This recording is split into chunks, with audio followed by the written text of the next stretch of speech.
orar pelas promessas que Deus já garantiu que iria cumprir. O texto está em Isaías, capítulo 62. Vamos explorar os versos 1 a 5, explanar os versos 1 a 5. Leremos todo o capítulo, porque é uma poesia, uma unidade completa, uma unidade literária completa, mas nós estaremos abordando, como temos feito, em 3 mensagens. Hoje trataremos dos versos 1 a 5. Então, Isaías, capítulo 62, versos 1 a 5, diz assim: Por amor de Sião, não me calarei, e por amor de Jerusalém, não me aquietarei, até que a sua justiça saia como um resplendor, e a sua salvação como uma tocha acesa. As nações verão a sua justiça, ó Jerusalém, e todos os reis contemplarão a sua glória. E você será chamada por um nome novo, que a boca do Senhor designará. Você será uma coroa de glória na mão do Senhor, um diadema real na mão do seu Deus. Nunca mais a chamarão de abandonada, e a sua terra não será mais chamada de arrasada. Você será chamada de minha delícia, e a sua terra de casada, porque o Senhor se delicia em você, e a sua terra se casará. Porque, como o jovem se casa com a moça, assim os seus filhos se casarão com você. Como o noivo se alegra com a noiva, assim o seu Deus se alegrará com você. Sobre as suas muralhas, ó Jerusalém, pus guardas, que jamais se calarão, nem de dia, nem de noite. Vocês que farão com que o Senhor se lembre, não descansem, nem deem a ele descanso, até que restabeleça Jerusalém e a ponha por projeto de louvor na terra. O Senhor jurou pela sua mão direita e pelo seu braço poderoso: nunca mais darei o seu cereal como alimento para os seus inimigos, nem os estrangeiros beberão o seu vinho que você produziu com tanto trabalho. Mas aqueles que ajuntam o cereal serão os que o comerão, louvando o Senhor. E os que recolhem as uvas beberão o vinho nos átrios do meu santuário. Passem pelas portas, preparem o caminho para o povo, aterrem a estrada, tirem as pedras, levantem um estandarte para os povos. Eis que o Senhor fez ouvir até os confins da terra estas palavras. Digam à filha de Sião: eis que vem o seu Salvador, com ele vem a sua recompensa, e diante dele vem o seu galardão. Eles serão chamados de povo santo, redimidos do Senhor, e você, Jerusalém, será chamada de procurada, cidade não abandonada. Vamos orar. Senhor nosso Deus, somos gratos por tua palavra, somos gratos pelo Espírito Santo que a inspirou, mas confessamos a nossa incompetência, a nossa inaptidão, a nossa até indisposição para se inclinar diante desta palavra, para entendê-la, amá-la e obedecê-la. Nós carecemos que o Teu Espírito Santo trabalhe isto em nossos corações. Produz em nós um desejo profundo de compreender esta palavra, de amar esta palavra e de obedecer a esta palavra. Isso nós pedimos em nome de Jesus. Amém. As promessas de Deus devem funcionar como um incentivo para a nossa vida de oração. Conhecer as promessas de Deus deve funcionar como gasolina, como combustível, como motivação, como um impulso para a nossa vida de oração, para nos dedicarmos à oração. E eu gostaria de explorar esse tema com base nesses 5 versículos, abordando dois aspectos. Primeiro, as promessas de Deus incentivam a persistência e o empenho na oração. Como nós temos lembrado, o livro que estamos estudando nos domingos à noite contém as profecias de Isaías, profecias que ele proferiu durante mais ou menos um ministério de 54 anos na cidade de Jerusalém para o povo de Judá, entre os anos 740 e 686 a.C. Deus levantou o profeta Isaías junto com outros contemporâneos dele, como Miqueias, Oséias, para que desafiassem o seu povo a voltar à obediência, a voltar a andar com Deus, a arrepender-se, a abandonar as práticas idólatras, os costumes pagãos e cumprir e obedecer às instruções de Deus. Mas aquele povo teimosamente recusava obedecer a Deus. E chegou um momento que Deus, através dos seus profetas, disse: eu vou disciplinar vocês. Eu vou fazer com que vocês parem de andar errado. Eu tenho protegido vocês do império que atualmente domina aqui o Oriente Próximo, que era o Império Assírio. Mas depois do Império Assírio, eu vou levantar um outro império, o Império Babilônico. E ele então irá ser na minha mão um instrumento de disciplina, de juízo sobre vocês. Ele irá tirar vocês da terra de vocês, levar lá para a Babilônia, destruir a cidade de vocês, destruir o templo no qual vocês dizem me adorar, para que vocês aprendam a temer o meu nome. Mas esta não será a minha palavra final quanto a vocês. Eu irei restaurar vocês. Eu irei fazer com que vocês voltem a essa terra, com que vocês reconstruam as cidades, com que vocês reconstruam o templo.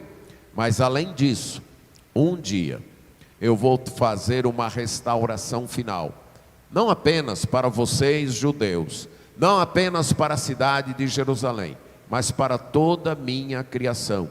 Eu irei criar novos céus e nova terra. Eu irei banir o pecado do mundo e irei instalar o meu reino aqui. É dessa restauração final que trata os capítulos 60, 61 e 62 do livro de Isaías. O capítulo 60 concentra-se em descrever a restauração final da cidade de Jerusalém, a restauração escatológica que ainda irá ocorrer. O capítulo 61 nos apresenta o ungido, o Messias, o Cristo, que seria um instrumento que Deus utilizará para fazer esta restauração. E no capítulo 62, o profeta volta a falar da restauração da cidade de Jerusalém.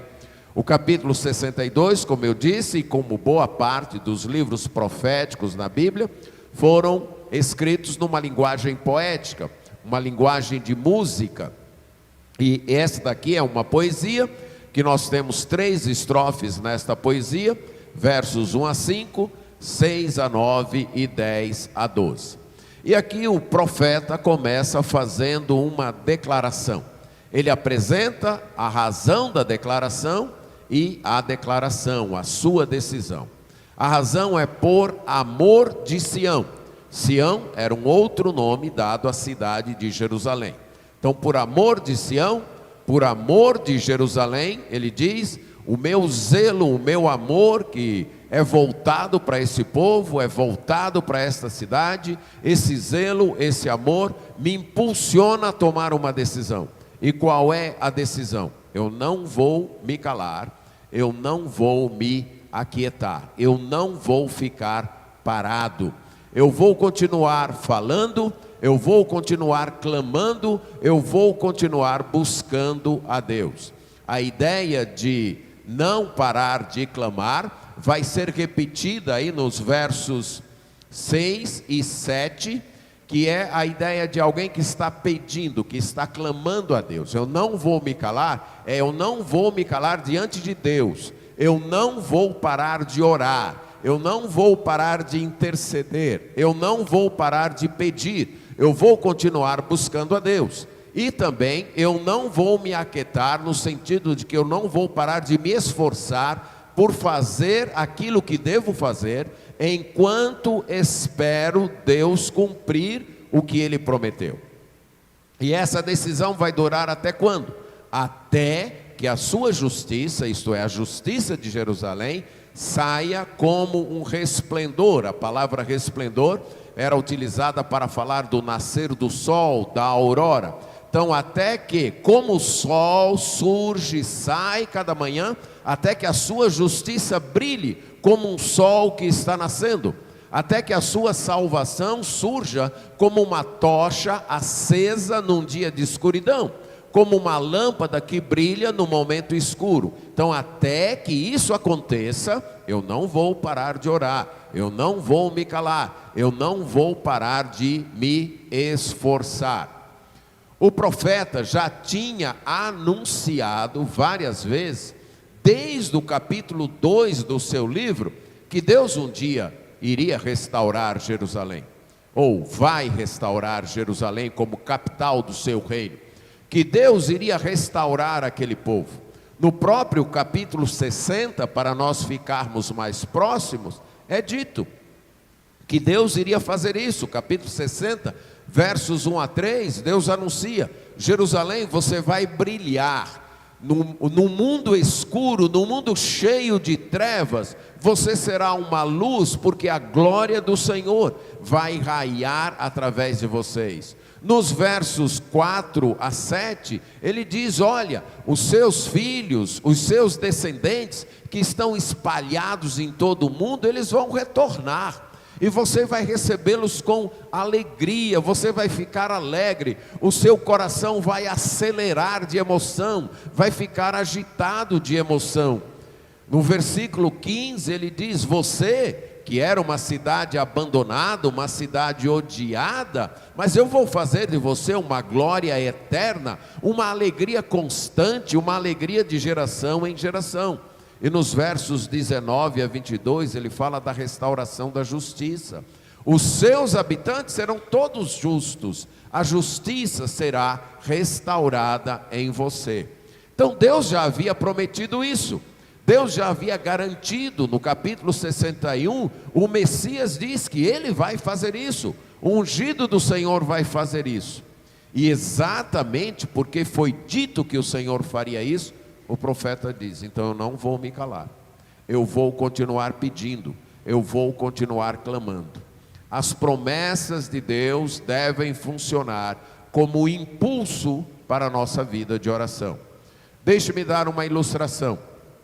Suponha um rapaz que conheça uma moça, se apaixone por ela, ela se apaixone por ele e eles ficam noivos.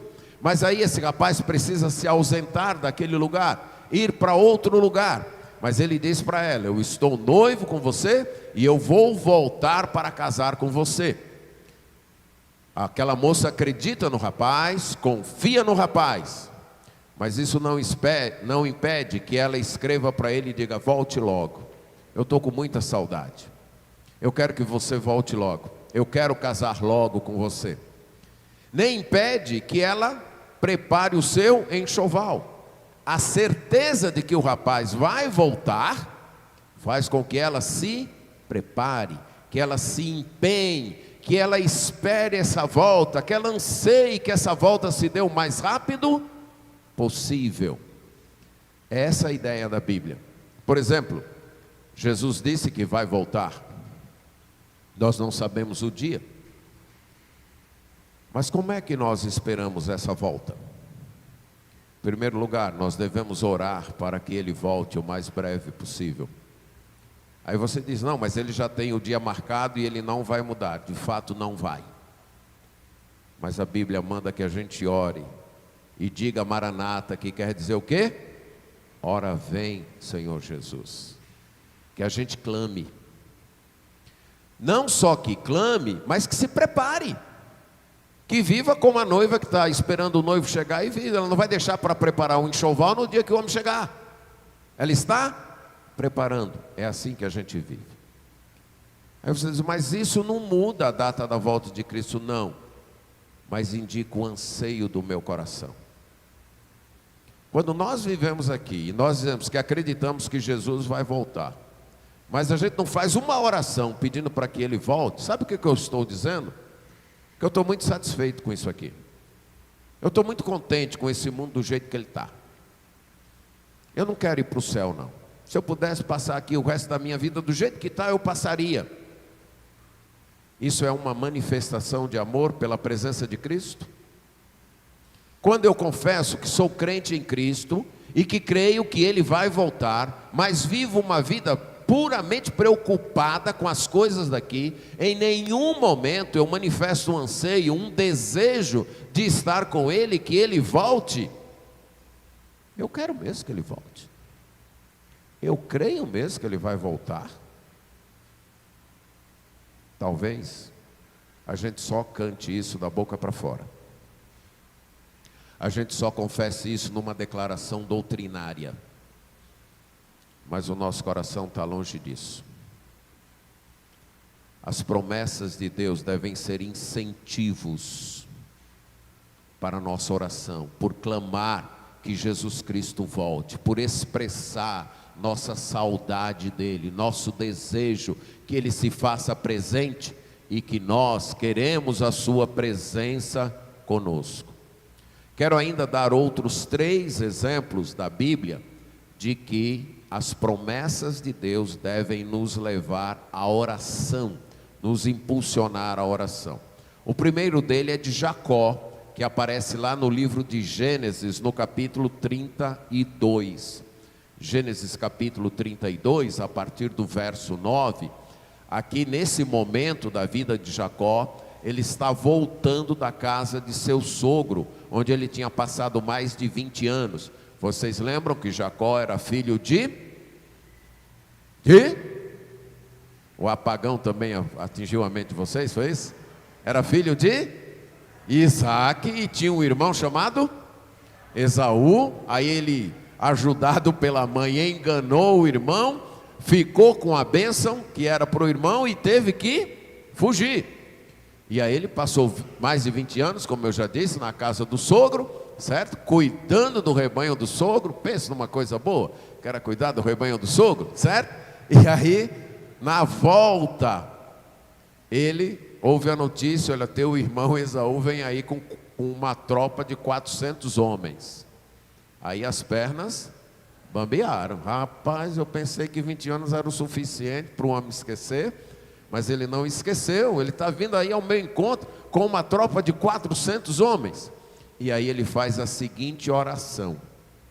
Primeiro ele dividiu a família dele, os empregados dele, os filhos, em 2 grupos. E aí ele faz essa oração. Veja verso 9. Deus de meu pai Abraão e Deus de meu pai Isaque, ó Senhor, que me disseste: volte para a sua terra e para a sua parentela, e eu farei bem a você. Jacó estava voltando como alguém desobediente? Não.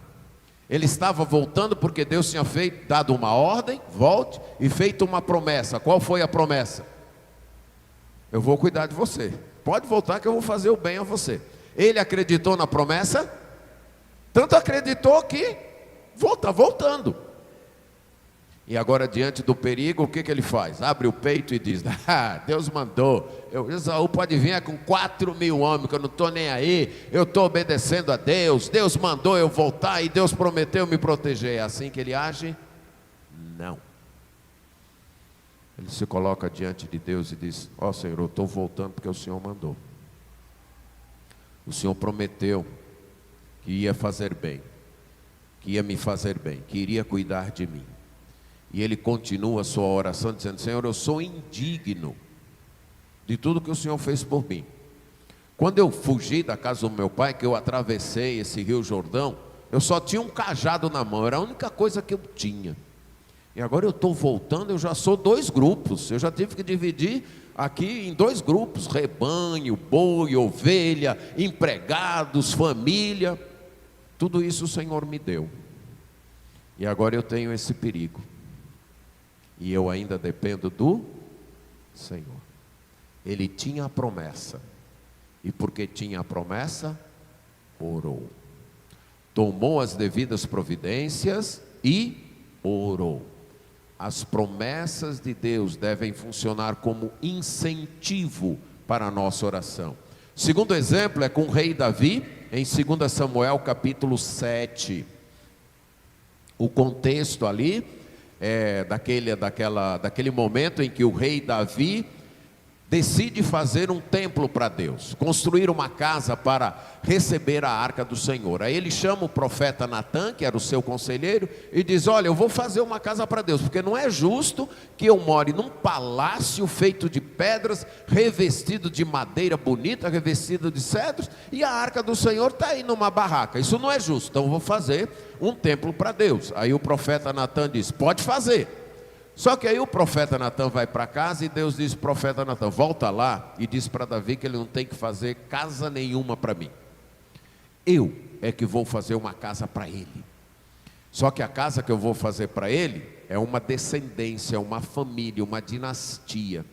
Eu vou providenciar um descendente dele para reinar eternamente no meu reino, para reinar eternamente sobre o meu povo, que seria o Senhor Jesus Cristo. Então você volta lá e diz isso para Davi. E Natã voltou e disse: olha, você não é para você fazer casa para Deus não, é Deus que vai fazer uma casa para você.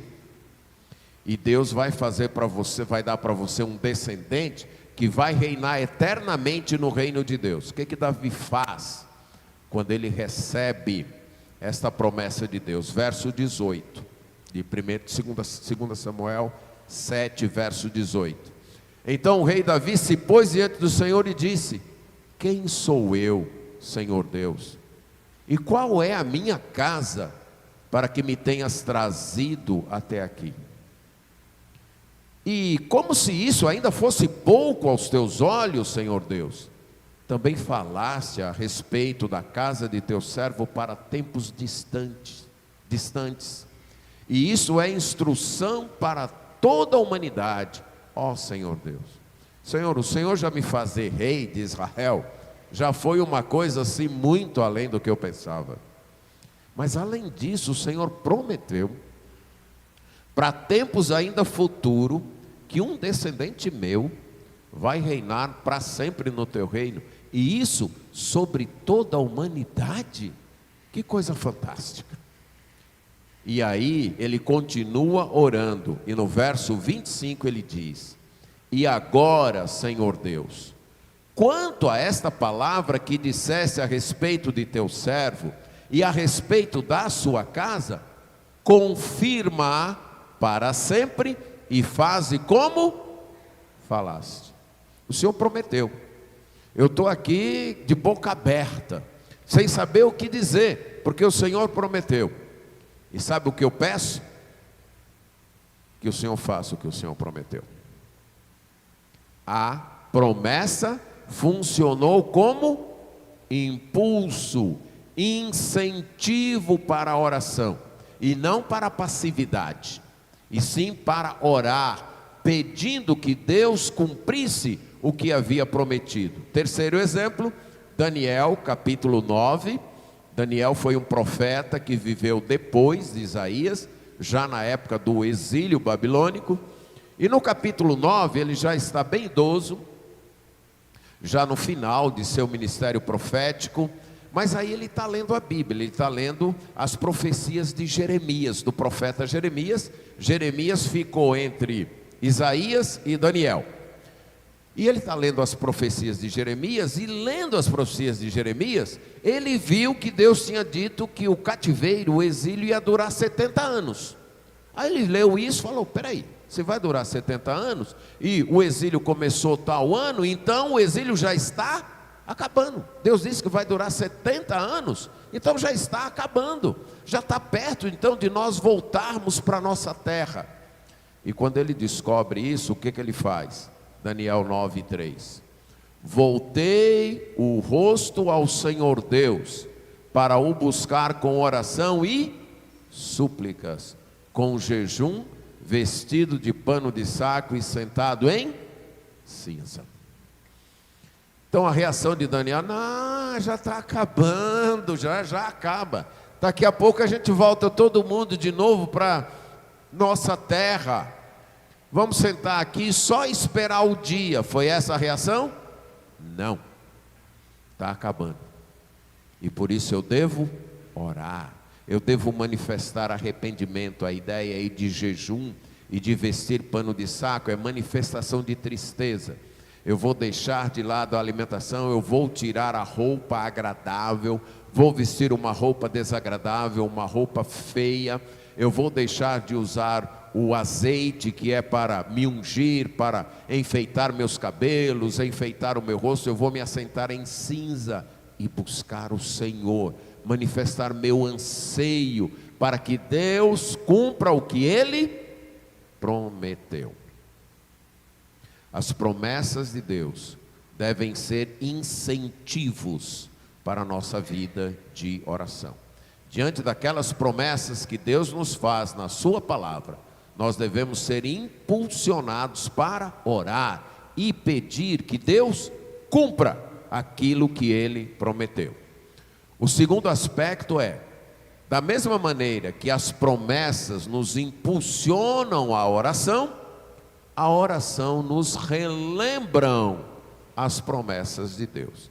Então nós temos aí um círculo onde as promessas alimentam a nossa vida de oração e a vida de oração alimenta a nossa lembrança das promessas de Deus. Voltando lá para o livro de Isaías, o capítulo 62, vamos agora para o verso 2. Então no verso 1 ele está dizendo: eu não vou parar de orar, eu não vou me calar, eu não vou me aquietar, até que Deus cumpra essas suas promessas. E a partir do verso 2 ele começa a relembrar as promessas. A primeira que ele lembra é a promessa de justiça e glória. E aí ele se dirige à cidade de Jerusalém e diz: as nações verão a sua justiça, ó Jerusalém, e todos os reis contemplarão a sua glória. Ele crê nisso, ele tanto crê nisso que ele diz para Jerusalém: um dia, Jerusalém, a tua justiça será conhecida de toda a terra. Um dia a tua glória será vista por todos os governos deste mundo.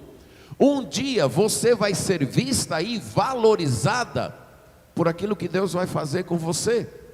Ele cria nisso e declara isso, mas ora também por isso. E na oração ele lembra, a oração reforça a promessa de Deus e aí ele declara.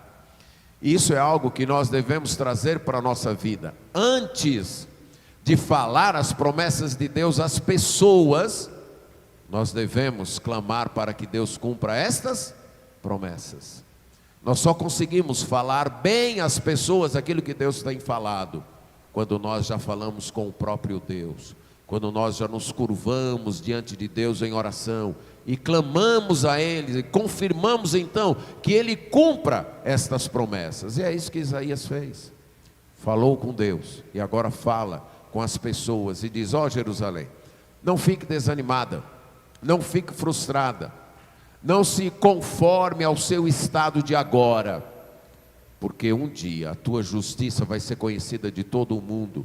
Um dia a tua glória será admirada por todos os reis. A segunda promessa que ele lembra é a promessa de uma nova natureza. E você será chamada por um nome novo, que a boca do Senhor designará. Na Bíblia, falar de um nome novo era falar de uma nova potencialidade na vida, de uma nova oportunidade, de uma nova natureza. Por exemplo, quando Deus muda o nome de Abrão para Abraão, qual foi a razão da mudança?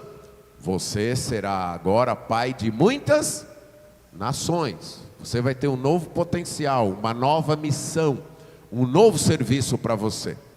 Quando Deus muda o nome de Jacó para Israel, foi por quê? Reconhecendo que você lutou com Deus e com os homens e prevaleceu, manifestando uma mudança de natureza, de alguém que passaria a ser dependente de Deus. O próprio livro de Isaías revela isso.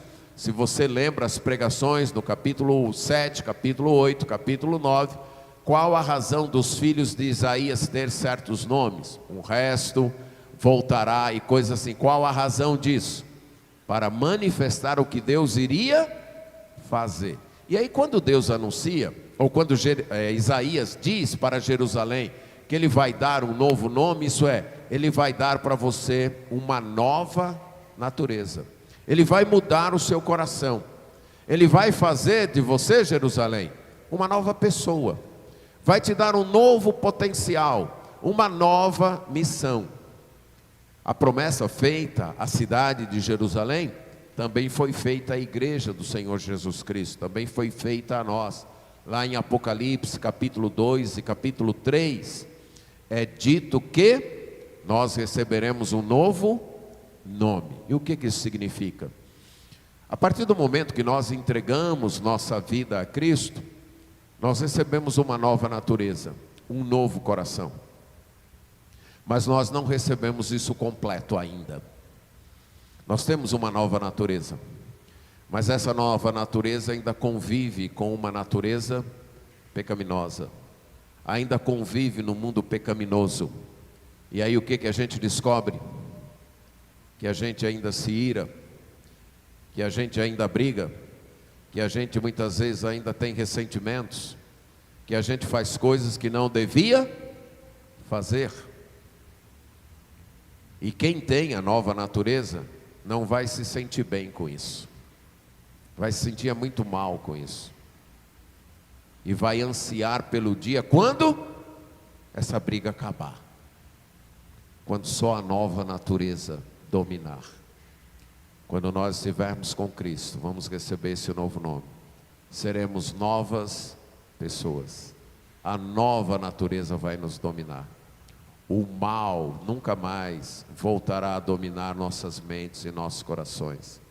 Não saberemos mais o que será ressentimento, o que será ira, o que será ódio, o que será preguiça, seja lá qual pecado nos aflinja, isso vai acabar. Mas até que isso venha, nós devemos orar para que essa nova natureza prometida se faça cada vez mais presente. Eu não posso me conformar e dizer, não, mas isso aí só vai ser quando eu for para o céu, quando Jesus voltar. Então sabe como é, a carne é fraca, né, e tal, não, isso aí é desculpa. Essa não deve ser essa a nossa atitude. A nossa atitude eu ganhei uma nova natureza, eu estou aqui numa luta, numa guerra, eu quero fazer o que é certo, e fico brigando comigo mesmo. Senhor, tem misericórdia de mim, faz com que essa nova natureza, esse novo nome, cada vez mais apareça em minha vida. É isso, diante da promessa de Deus, é se colocar diante de Deus em oração, pedindo, suplicando, não se calar, não se conformar, não se acostumar com o pecado, não se acostumar com o erro, mas dizer, rapaz, eu vou lutar com isso, eu vou lutar com esse meu pecado, eu vou lutar com esse meu vício, eu vou brigar com isso, comigo mesmo, com o meu próprio coração, até que a nova natureza esteja completa em mim. Até que o novo nome transpareça completamente em mim. É assim que o cristão age. E não ficar aí, todo mundo faz, todo mundo é desse jeito, é assim mesmo, é desse jeito mesmo, sabe como é? Isso não é atitude de quem segue a Cristo. Quem segue a Cristo sabe que é difícil, sabe que cada dia é uma luta, sabe que diante de cada tentação é um novo desafio, mas não desiste. Exatamente porque tem a promessa da nova natureza. Mas uma outra promessa que é lembrada aqui é a promessa de uma nova posição, verso 3. Você será uma coroa de glória na mão do Senhor, um diadema real na mão do seu Deus. A coroa aí fala de uma coroa de honra, uma coroa de beleza. O diadema era uma espécie de turbante. E eram sinais da realeza. Quando alguém usava esse tipo de coroa, ou usava esse tipo de turbante, ele estava dizendo que ele era rei, era rainha. E aí está dizendo que Jerusalém será uma coroa na mão do Senhor. Isso é, ela vai ter uma posição de indicar o reinado de Deus, de indicar que Deus é rei, de manifestar a realeza de Deus. Ela vai ter uma nova missão, de expressar através dela, do que Deus vai fazer nela para o mundo, a soberania, a grandeza e a fidelidade de Deus, de mostrar como Deus continua cuidando do seu povo. Da mesma maneira, para nós, Igreja do Senhor Jesus Cristo, nós ganhamos uma nova posição.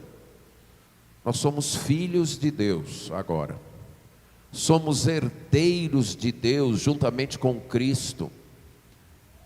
Mas em termos de caráter, a nossa aparência de caráter é de plenamente filho de Deus? Ainda não. Como herdeiros de Deus, nós já desfrutamos de tudo que Deus tem para nós? Ainda não. Mas qual deve ser a nossa atitude? Mas isso aí um dia vai chegar. Hoje eu não sei ou não, mas um dia vai chegar e tal. É essa atitude? Também não. Senhor, que cada vez mais eu desfrute do que o Senhor tem preparado para mim. Senhor, que cada vez mais eu possa viver para o mundo e viver no mundo demonstrando que eu sou teu filho, me parecendo contigo, que as pessoas olhem para mim, está ali, aquele ali é parecido com Deus, é filho de Deus. Está vendo fulano? Olha como ele parece com Deus. Então ele é filho de Deus. Essa deve ser a nossa oração. Esse deve ser o nosso esforço. Nós temos essa promessa. Somos filhos de Deus. Somos herdeiros de Deus. E devemos vivenciar essa realidade nesse mundo. E devemos clamar por isso, orar por isso. E não se entregar a uma vida como a de todo mundo, não. Uma outra promessa que Isaías relembra aqui, vai aparecer nos versos 4 e 5, a promessa de um novo relacionamento. Nunca mais você será chamada de abandonada, e a sua terra nunca mais será chamada de arrasada. A cidade de Jerusalém e a sua terra foram chamadas assim, abandonada. Por quê? Porque Deus abandonou, Deus deixou de lado por causa do pecado do povo, a terra foi arrasada. Mas Deus disse, nunca mais eles vão te chamar disso. Você vai ter um novo nome, vão te chamar de uma coisa diferente. Você será chamada de minha delícia, e a sua terra de casada. E aqui Deus está usando, tanto nesse verso como no próximo, uma linguagem de casamento, uma linguagem típica de um relacionamento conjugal, típica de um relacionamento de um homem e uma mulher. Essa expressão até delícia ou desejo era utilizada pelos homens que amavam suas esposas. Por exemplo, lá em Ezequiel, Deus disse para Ezequiel, eu vou tirar a delícia dos teus olhos, né? E aí você imagina tudo que está envolvido nisso. Então, quem é apaixonado aqui, ou já foi apaixonado aqui, pode entender muito bem esta linguagem, certo? De um homem se dirigindo a uma mulher, olha, você é a delícia da minha vida, você é a delícia dos meus olhos, você é o desejo do meu coração. Agora prestem atenção aqui, que é Deus dizendo isso para o seu povo. Que coisa fantástica. Concorda comigo? Que coisa, né? Quando a gente estuda isso, a gente leva um tempo até, mas é isso mesmo que Deus está dizendo aqui, certo? Não parece um negócio assim tão terra a terra, né? Mas é isso mesmo que Deus... É isso aí que Ele está dizendo. Que Ele sente prazer no seu povo, quando esse povo é transformado. Quando esse povo recebe a obra dEle. É Ele que está fazendo. Como foi dito no verso anterior, o nome, quando fala do novo nome, aliás no verso 2, o nome que a boca do Senhor designar, é o nome que Deus marcou. Não foi a pessoa que fez. Foi Deus quem marcou. A ideia da palavra, na minha versão traduzida como designar, é gravar numa pedra. Lembra da estola sacerdotal dos sacerdotes no Antigo Testamento, que tinha 12 pedras, que representavam as 12 tribos de Israel, e cada pedra tinha o nome de uma tribo. Então essa é a palavra, designado, marcado naquela pedra. Então a ideia é que esse novo nome é marcado por Deus. Quando Deus nos transforma, e isso só Ele pode fazer, mais ninguém pode fazer. Quando Ele muda o nosso coração, Ele encontra prazer em nós. Ele olha para nós e diz: esse povo é a minha delícia, esse povo é o meu desejo, esse povo é a minha alegria. Eu quero casar com esse povo, eu anseio por casar com esse povo. E o verso 5 reforça esta imagem numa linguagem de dia de casamento, certo? Então, se você teve esse tipo de casamento, de casar numa igreja assim, com a noiva entrando toda de branco e tal, você que já é um homem casado aqui, você se lembra daquele momento em que você estava lá na frente e lá esperando, e de repente você olhou para trás e ela vinha entrando, né? Na nossa cultura a festa toda é para a noiva, né? O noivo passa quase despercebido, mas você estava lá na frente e lá vem ela entrando, certo? Então aí você tem que ser muito forte para não chorar, mas pelo menos sorrir você vai olhar para trás e sorrir. Pronto, aí vem a minha amada, aí vem a pessoa com quem eu sonho, aí vem a pessoa que eu almejo viver o resto da minha vida. Pelo menos eu espero que os noivos tenham tido esse sentimento ali na hora do casamento, pelo menos naquela hora do casamento. Deus está usando essa imagem aqui, do noivo, aquele casal de namorados, que ficou ansiando, se guardando, mantendo a pureza, e anseiam o dia de realizarem o seu desejo, anseiam esse dia, se guardaram puros para isso, e aí acontece aquele dia. Então o sorriso do noivo, a alegria do noivo, é de se encontrar o seu prazer, a sua delícia, na noite de núpcias, na noite de lua de mel, com a sua noiva. E ao entrar, ela manifesta esse mesmo anseio. Essa é a ideia desse versículo 5.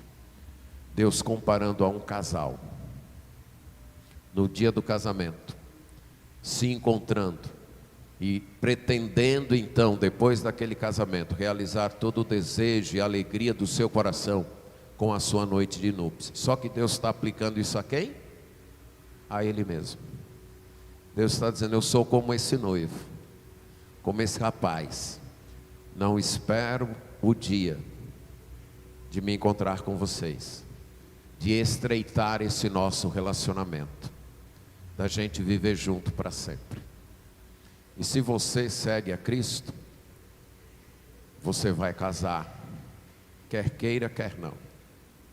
Alguns de nós vamos casar 2 vezes: casar aqui e casar no casamento escatológico com Jesus Cristo, com Ele, ok? Então todos aqueles que seguem a Cristo, não se desesperem, certo? Vocês vão casar, certo? E aqueles que já casaram, se estão achando ruim o casamento, não se desespere também não. Um dia você vai ter o casamento perfeito. Esse casamento que a gente tem aqui é uma ilustração temporal e imperfeita. Lembre-se disso, temporal e imperfeita. Não espere o casamento perfeito aqui. Desse casamento eterno e perfeito, que nós seremos por toda a eternidade. Me dizem, não sei, mas me dizem que uma das coisas que as mulheres, as noivas mais gostam é de serem desejadas pelo seu noivo, pelo seu marido. Nós somos desejadas pelo nosso noivo. Nós somos desejadas pelo Senhor Jesus Cristo. Ele anseia o dia quando vai consumar esse relacionamento eterno conosco, estreitar para sempre, transformar esse noivado em casamento. São promessas, promessas garantidas, promessas certas, mas promessas para serem usufruídas no sentido de esperança hoje. Então, quando você lembra dessas promessas, você deve orar. E aí você deve lembrar do seguinte: está difícil a vida aqui, Está complicado. A minha vida não ocorre como eu esperava. Mas eu tenho promessas a se cumprirem lá na frente. Então eu não vou desistir não. Eu não vou voltar não. Eu não vou me desviar não. Eu vou permanecer aqui. Está doendo, está complicado, não é como eu esperava, não é como eu gostaria, mas tem um noivo me esperando lá na eternidade. Tem um noivo ansioso por me encontrar e viver eternamente comigo. Tem uma nova vida aguardando por mim lá na eternidade. Portanto, eu não vou desistir, eu não vou me calar, eu não vou me aquietar. Eu vou clamar que Deus me dê forças, que Deus me segure, que Deus me guarde, até que esse dia chegue. É assim que nós devemos viver. Temos promessas, promessas garantidas. E se cremos nessas promessas, nós vamos orar e perseverar. Amém.